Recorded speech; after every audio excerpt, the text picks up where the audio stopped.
Audio on demand from Vision Christian Media. There are many who are listening to this message who are wrestling with God and have been their entire lives. This isn't just for those who've experienced trauma. This is for everybody, because most of us truly believed that we have been wrestling all of our lives with our arch enemy, and somehow this thing, this person, this situation is the thing that has stood in the way of us being everything that God meant us to be. And we believe that if we can truly face this enemy and defeat it, whatever it is, if we can annihilate the problem in our lives, if we could just remove the barrier, then everything's fine. Today with Jeff Vines, pastor, apologist, and Bible teacher.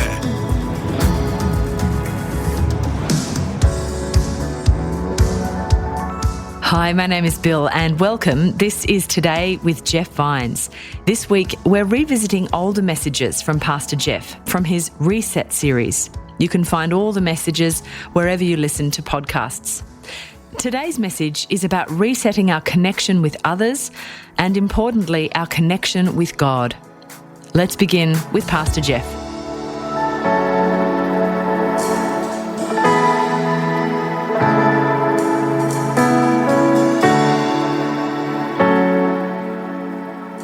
Those of you who know me know that I have three brothers. I am the second of four children given by God to my parents.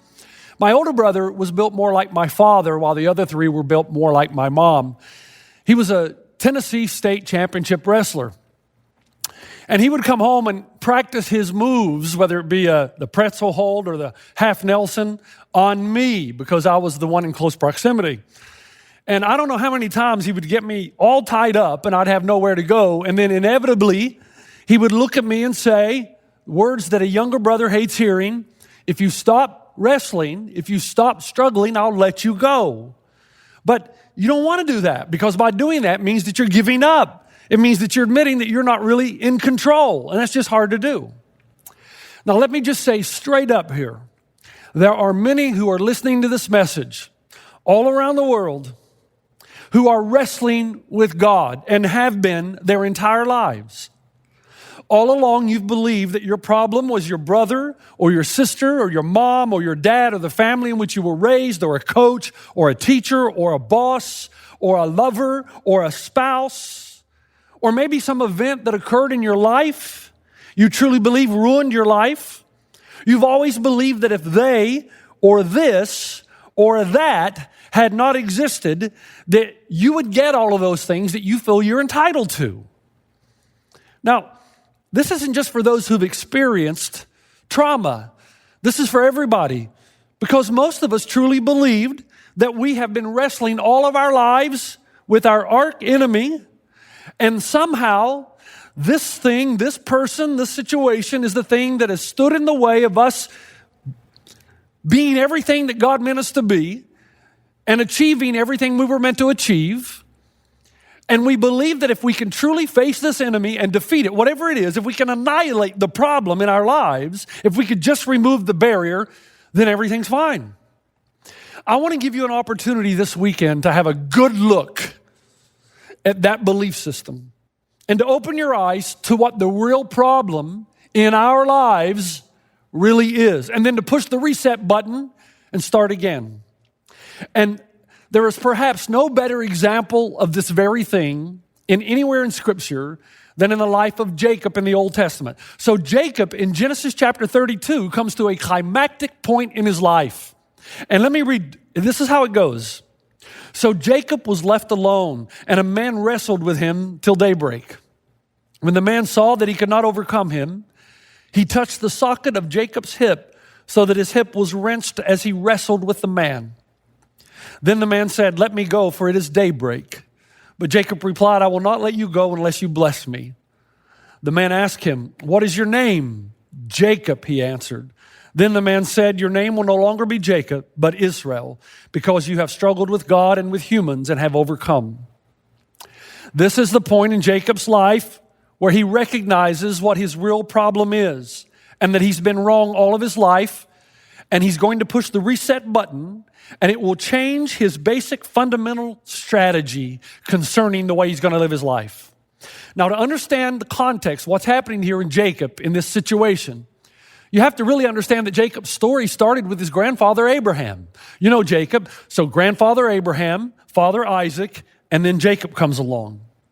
The story begins really when God comes to Abraham and says, I'm going to bless your descendants. They're going to be as numerous as the sand in the sea and the stars in the sky. I'm going to progress your name. I'm going to increase your possessions. I'm going to expand and prosper everything around you. But you have to leave the home you presently dwell in and go to a land or a country I will show you. And so Abraham obeys God, does exactly that. He's waiting for 20 years for this promise to come true. He still doesn't have an heir. And it's very difficult to have thousands of descendants if you don't yet have one. Sarah, his wife, is getting older by the day. And Abraham comes to a junction in his life where he decides that he's actually going to take matters into his own hands. He actually sleeps with his concubine Hagar. He wants to help God along a little bit. He says, God made me a promise that my descendants would multiply exponentially, but I don't have an heir. Sarah, my wife, is barren, so I'll just take matters into my own hands so that I can help God give me the blessing that he promised me all along. God rebukes Abraham, and according to his promise, eventually does give Abraham and Sarah a son in their old age. His name is Isaac. Now, Isaac becomes the son of promise through whom the Messiah will come. Isaac grows up, he becomes a man, marries Rebekah. God reminds Isaac, you are the son of promise, and now you are going to bear a son, and he's going to become the son of promise. Isaac's wife Rebekah bears twins, Jacob and Esau. Esau emerges first from the womb, which means he's the firstborn son, and Jacob, grabbing hold of Esau's heel and attempts, metaphorically, I guess, to pull him back into the womb so that he can be the firstborn. And then God comes to Isaac and actually says something that would have greatly disturbed Isaac. He said, the older is going to actually serve the younger. The reason that's a big problem is Esau, Jacob, Isaac, just as Abraham before them, lived in a culture of primogeniture. Primogeniture is where the firstborn gets everything. They did not divide their land equally among the offspring. They believed in the principle that we still enunciate today, that it takes money to make money. So they would give all their money, all their resources to the firstborn so that he would have the money to make money, expand the family name, expand the property and land and possessions. Now, the problem is that the Bible tells us that Esau was favored by Isaac. Esau was a kind of an outdoor man. He loved to hunt and gather. And evidently Isaac was the same way. While Jacob, on the other hand, was experienced in culinary delights. He was like his mother. He liked to remain in the tent. He liked to cook and prepare meals. So Esau is loved by his father Isaac. He's a hunter-gatherer. He drives a 4x4, listening to country music with a rifle in the back and deer hide in the front. He's a man's man. So Isaac takes a look at Esau and naturally thinks that he should be the firstborn, that he should be the one who receives rather the firstborn blessings. God comes along and says, no, I've decided it will be Jacob, which will be against every cultural norm of which Isaac will be familiar. So from the very beginning, Isaac doesn't like the choice that God has made. So he ignores it. He repeats the sin of his father Abraham. Instead of trusting in the promises of God, he takes things into his own hands. Even though Isaac was clearly told that Jacob would be the one, he hides behind cultural practices, blocks it out of his mind to the degree that when Isaac is old and it's time for the firstborn blessing, he actually sins for Esau rather than Jacob in direct disobedience to what God had told him about his two sons. But Rebekah, Isaac's wife, devises a plan with the help of Jacob. And I got to tell you, many of you will be familiar with the story. And as I read the story this week, I started to look at Rebekah differently because in the beginning I thought, why would Rebekah go against the wishes and desires of Isaac, the patriarch, the father? And then I started thinking, it could be because, like many wives, she was trying to prevent her husband from doing something stupid. She wouldn't be the first, and she's definitely not going to be the last. And so she concocts a plan to deceive Isaac. Isaac is older. His sight is waning. He doesn't have the senses that he had when he was a younger man. And so Rebekah puts goat hair on the arms of Jacob and his shoulders and makes him smell like the outdoors, because the Bible tells us that Esau was hairy and that he was a hunter-gatherer. Jacob goes into the tent. Isaac thinks it's Esau by touch and smell and gives Jacob the firstborn blessing. Now, the other problem in this scenario is Jacob believes that he has the right to the firstborn blessing because he's heard the prophecy. So in his mind, Esau is his enemy and is standing in the way of everything he's entitled to because of the blessing, because of the prophecy. So in his mind, again, Esau is his enemy. And Jacob constantly tries to undermine Esau, wrestle with Esau, strive against Esau to take possession of what he thinks is rightfully his. In fact, there's a story in the Old Testament where Esau's been out hunting and gathering for days, and he's famished. He's not eaten, rather. How many days, we don't know. He comes in out of the wilderness, and Jacob is there, and he's made a beautiful bowl of beef stew. And Jacob says to Esau, would you like something to eat? Knowing that Esau is near death, Esau says, yes, please. And Jacob says, well, give me your birthright and I'll give you the stew. And of course, Esau thinks, well, what good is a birthright if I'm dead? So he takes the stew. And Jacob thinks that somehow he's manipulated the situation and the firstborn blessing will come to him sooner. In his mind, all of his life, Esau is his enemy.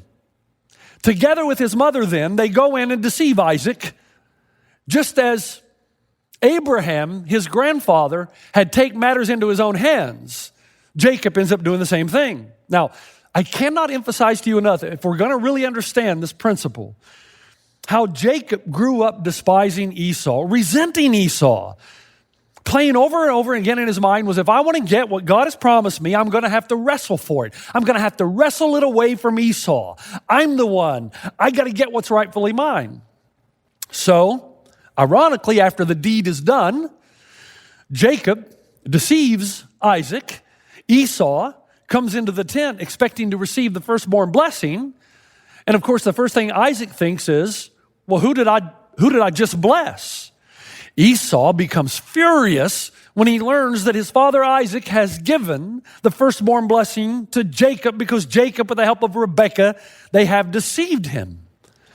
The problem again with Esau is he sees all this as superstition because he looks to his father and says, well, what difference does it make that you blessed Jacob? Just bless me now. Say the magic words. That's all it really matters. And the Bible tells us at that moment, Isaac, the father, begins to tremble. And he's not trembling because he's angry. He's trembling because his eyes have been opened. Suddenly he realizes he's not been fighting against Jacob. He's been fighting against God. In one fell swoop, Isaac realizes that God is communicating something to him. Isaac, you've been fighting me and my sovereign choice, but my sovereign choice will be upheld even if you try to circumvent the process. So Isaac is trembling because he's repenting. And Isaac hears his son Esau, his favorite son, say, Father, what does it matter? Bless me. And Isaac says, I'm sorry, son. I have blessed your brother Jacob, and yes, indeed, he will be blessed. It is the sovereign choice of God. So Jacob succeeds, but he has no real practical outcome in his life. He's still depressed. He's still despondent. He's still struggling. He's still wrestling. Nothing really changes because he truly believes that his real problem is Esau and that Esau stands in the way between Jacob and his ultimate destiny, his hope and his future. Jacob says in his mind, I am the one, I am the leader, I am the messianic child, the chosen one. This is my destiny, and I've got to help God give it to me. Now you think about how ridiculous that is. So part of the wrestling means that because Jacob took matters into his own hands, his life is disintegrating. He runs away from the very land he's wanting to inherit because his brother Esau is trying to kill him. He leaves his father with a broken heart, his mother, the only woman who's ever really loved him. He leaves his people. He's now estranged from his people, restricted from his land and culture and family. And I'm sure in his mind, he's thinking, if I'm winning this wrestling match, why does it feel that my shoulders are on the mat and someone's counting to 10? Now, as he's running away, God meets him in the desert. And you'll remember the story called Jacob's Ladder. And in Jacob's Ladder, God appears to Jacob from above, seeking relationship. God is trying to communicate to Jacob, your life is not about this promise. Your life is about me. And in the same way that Abraham and Isaac came to know me, Jacob, the pursuit of your life is not this firstborn blessing. The pursuit of your life is me. But do you know what Jacob does when he meets God? He has the audacity to say this to God. He says, well, God, if you will be with me and give me food and protection, and if you will help me finally get home to my land and my people safely, then I will make you the Lord my God. Wow. Really? He says, God, if you will do what I want in the way that I want it, then I will make you the Lord my God. I will serve you. Now, there's another irony here. One of my favorite books, one of my favorite authors is an author by the name of Philip Yancey. And he writes a book, he's written numerous books, prolific writer, but he's written a book called Rumors of Another World. And he describes climbing the mountain behind his home in Colorado. He says he loves climbing mountains. And part of the reason he loves to climb these mountains is because as he sets out on the journey to tackle this mountain that is very close to his home, he says, when you climb mountains, it presents a continual shifting point of view. He says, when I first start to climb, there is this sheer wall of granite that are thousands of feet high. But as I get closer, what I thought to be a wall that is impenetrable, now suddenly a thin path emerges, following the seams around to make the climb rather easy. It's a comfortable journey through and around what previously seemed insurmountable. He says, then as the path zigs and zags, the view changes below. First, I see the beautiful aspen trees. And then on the other side, as I make my way around the mountain, I see that the aspens actually circle an alpine lake. And then I see that the lake and forest nestle into a lush valley dotted with lakes and meadows and other groves of trees. And then later on in that same valley, I see that it fits into a cut on the side of the mountain. And then as I climb higher and higher, I see that there are streams of water spilling from its lakes, tumbling down several thousand feet to feed a river that runs through a canyon near my home, 20 miles away. And then he finishes that segment by saying this: only when I reach the summit does the entire landscape fit together. Until then, any conclusion I might draw would prove mistaken. Do you understand the illustration? The events that come into your life are clouded by the reality that you have not yet reached the pinnacle. You have no idea how the events in your life, good or bad, are related to the ultimate goal and calling on your life. The real issue, if we're honest, is we don't trust God. We don't trust that the pinnacle exists. We don't trust that these roads lead in our lives to anything of value. We don't trust that there is a vantage point ahead that will show us how God has used all the events in our lives to get us to the most captivating scene of our lives. What Jacob is saying is, God, I don't know why my life is going like this. I'm the one. I'm supposed to inherit the land, but everything's going wrong. Now, never mind that Jacob is reaping what he's sowing. That's another sermon completely. This is something I will never understand in all my years of ministry. I don't understand it in others, and I rarely understand it in myself. Just one example, I knew a woman who married a man against the direct advice of her spirit-led father.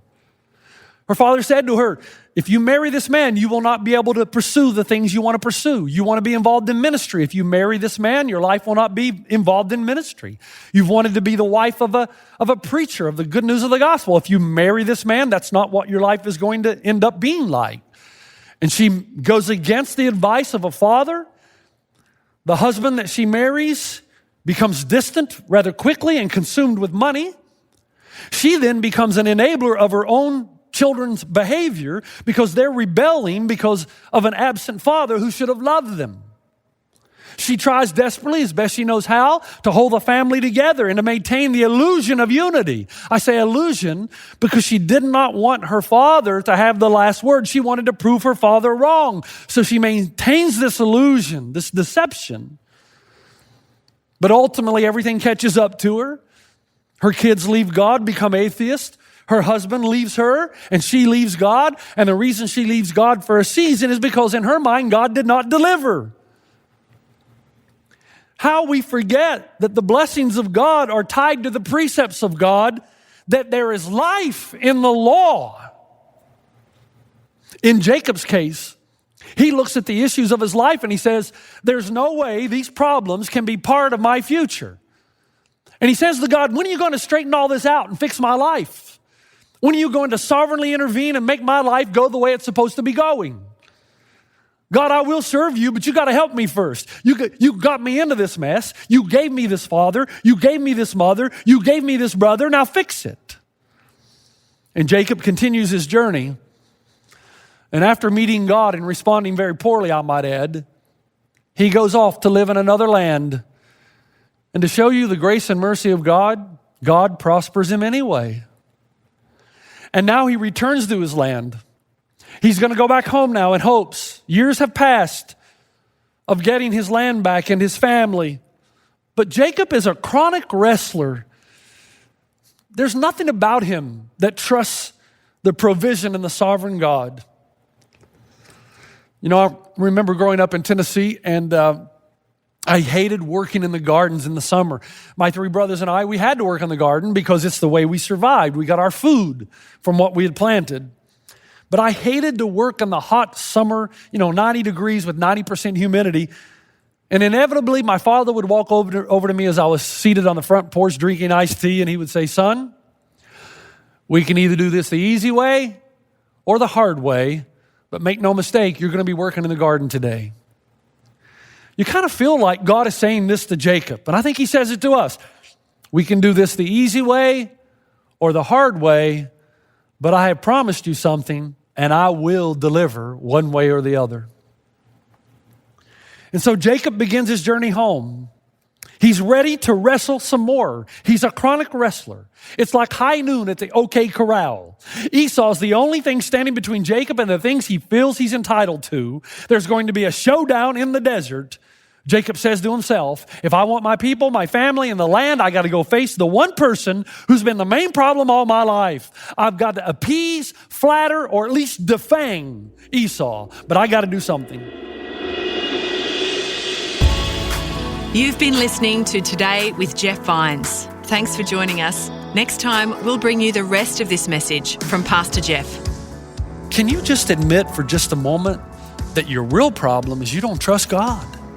Can you just be honest and admit that the biggest mistake you've made is in trying to manipulate, control, and calculate the manner in which you could force your life to turn out the way that you want it to turn out? And God, because he has not played his part and done what you think he should have done when he should have done it. You can listen to more messages like this. Just search for Today with Jeff Vines wherever you get your podcasts. You make me wanna dance and sing with every single breath I breathe. I will bring this offering. You are my wonder, you bring the wonder. Today with Jeff Vines. Thanks for taking time to listen to this audio on demand from Vision Christian Media. To find out more about us, go to vision.org.au.